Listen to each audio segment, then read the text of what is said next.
Kerala foodies ക്ലബിൻ്റെ മറ്റൊരു കിനി വ്ളോഗിലേക്ക് സ്വാഗതം. നമ്മളിന്ന് സോയാബീൻ വെച്ചുള്ളൊരു വിഭവമാണ് ഉണ്ടാക്കുന്നത്. നല്ല ഇറച്ചിക്കറിയൊക്കെ വെല്ലുന്ന തരത്തിലുള്ളൊരു നല്ലൊരു വിഭവമാണ് നമ്മളിന്ന് ഉണ്ടാക്കുന്നത്. അപ്പോൾ അതിനായിട്ട് നമുക്ക് എന്തൊക്കെയാണ് വേണ്ടത്, എങ്ങനെയൊക്കെയാണ് നമുക്ക് നോക്കാം. അതിനായിട്ട് ഞാനിവിടെ സോയാബീൻ 1 കപ്പോളം സോയാബീൻ എടുത്തിട്ടുണ്ട്. ഇനി നമുക്കിത് ഒന്ന് വേവിച്ച് വെള്ളം പിഴിഞ്ഞ് കളഞ്ഞിട്ട് എടുക്കാം. നമുക്ക് സോയാബീൻ വേവിക്കാം. അതിനായിട്ട് ഞാൻ പാൻ അടുപ്പത്ത് വെച്ച് കുറച്ച് വെള്ളം ഒഴിച്ചു കൊടുക്കുക. വെള്ളം ഒന്ന് ചൂടായതിന് ശേഷം നമുക്ക് സോയാബീൻ അതിലേക്ക് ഇട്ട് കൊടുക്കാം. വെള്ളം നല്ലോണം ചൂടായിട്ടുണ്ട്. ഇനി നമുക്കതിലേക്ക് സോയാബീൻ ഇട്ട് കൊടുക്കാം. അതിനൊപ്പം തന്നെ കുറച്ച് ഉപ്പും ചേർത്ത് കൊടുക്കാം. എന്നിട്ട് ഇനി ഇതൊരു 2 മിനിറ്റോളം ഇതിൽ കിടന്ന് വേവിക്കണം. സോയാബീൻ ഇപ്പോൾ 2 മിനിറ്റോളം ആയിട്ടുണ്ട്. വെന്ത് വന്നിട്ടുണ്ട് നല്ലോണം. ഇനി നമുക്കിത് കോരിയെടുത്ത് വെള്ളം പിഴിഞ്ഞ് കളഞ്ഞ് ഒരു ബൗളിലേക്ക് മാറ്റാം. ഞാനിപ്പോൾ സോയാബീൻ വേവിച്ച് വെള്ളം പിഴിഞ്ഞ് കളഞ്ഞ് ഒരു ബൗളിലേക്ക് എടുത്തിട്ടുണ്ട്. ഇനി നമുക്ക് ഇത് ഫ്രൈ ചെയ്തെടുക്കാം. അതിനായിട്ട് ഞാൻ 2 കോഴിമുട്ട ഇതിലേക്ക് നമുക്ക് ആഡ് ചെയ്യാം. 1 ടീസ്പൂൺ കുരുമുളക് പൊടി, 1 ടീസ്പൂൺ മുളക് പൊടി, പിന്നെ 1/2 ടീസ്പൂൺ മഞ്ഞൾപ്പൊടി,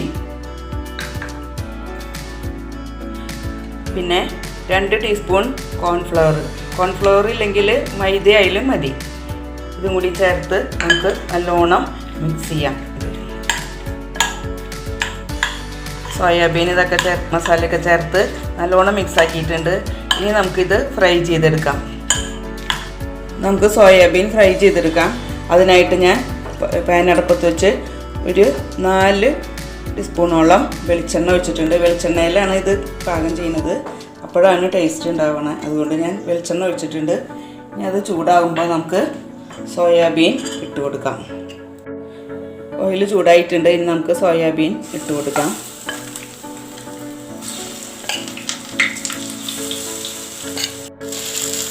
നല്ലോണം ഒന്ന് ഫ്രൈ ആയി വരുന്ന വരെ നമുക്ക് ഇത് ഇളക്കി കൊടുക്കാം.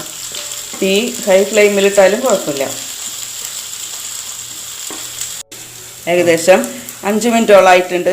ഇപ്പോൾ നല്ലോണം ഫ്രൈ ആയി വന്നിട്ടുണ്ട് നമ്മുടെ സോയാബീൻ. നമുക്കിത് ഇതിൽ നിന്ന് എടുത്ത് മാറ്റാം.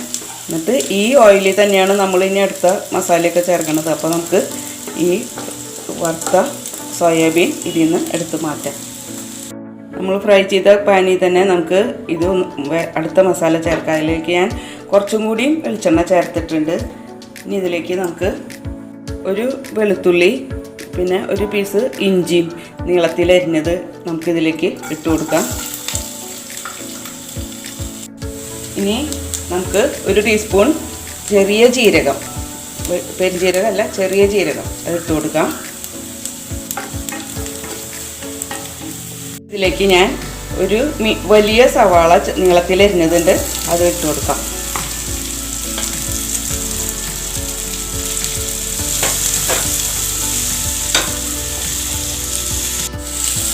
വെളിച്ചെണ്ണ കുറവുണ്ടെങ്കിൽ കുറച്ചും കൂടി വെളിച്ചെണ്ണ ഒഴിച്ച് കൊടുക്കാം.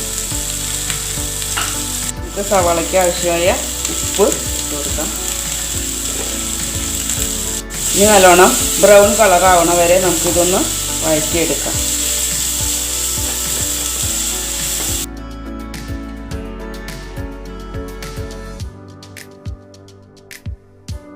സവാള ചെറിയ ബ്രൗൺ കളറായി വന്നിട്ടുണ്ട്.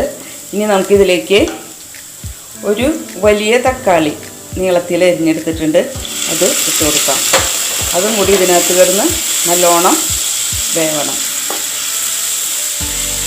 തക്കാളി നല്ലോണം വെന്ത് കുഴഞ്ഞ് വന്നിട്ടുണ്ട്. ഇനി ഇതിലേക്ക് നമുക്ക് മസാലകൾ ചേർക്കാനായിട്ട് പറയാം. ഇനി നമുക്ക് മസാലകൾ ചേർക്കാം. അതിനായിട്ട് 1.5 ടീസ്പൂൺ മുളക് പൊടി,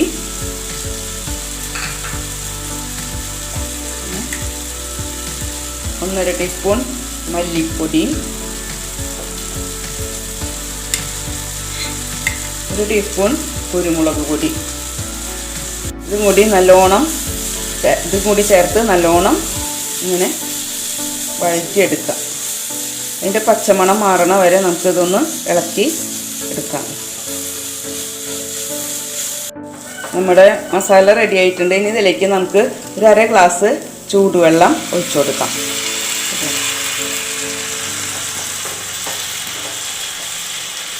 അതൊന്ന് തിളയ്ക്കുമ്പോൾ നമുക്ക് ഫ്രൈ ചെയ്ത് വെച്ച സോയാബീൻ ഇട്ട് കൊടുക്കാം. ഇനി നമുക്ക് ഫ്രൈ ചെയ്ത് വെച്ച സോയാബീൻ ഇതിലേക്ക് ആഡ് ചെയ്യാം. നല്ലോണം മിക്സ് ആക്കാം.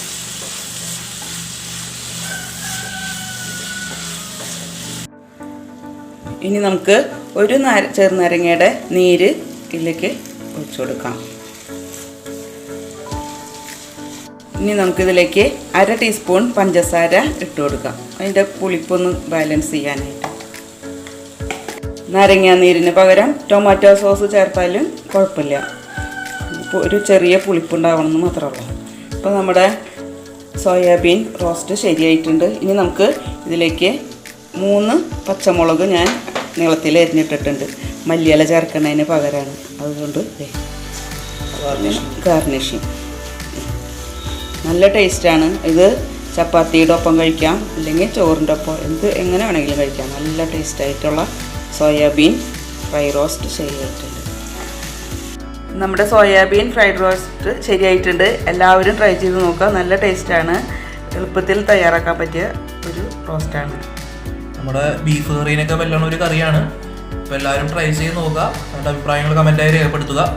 മറ്റൊരു ദിവസം മറ്റൊരു കുക്കിംഗ് വീഡിയോ ആയിട്ട് കാണാം. അതുവരെ ഗുഡ് ബൈ.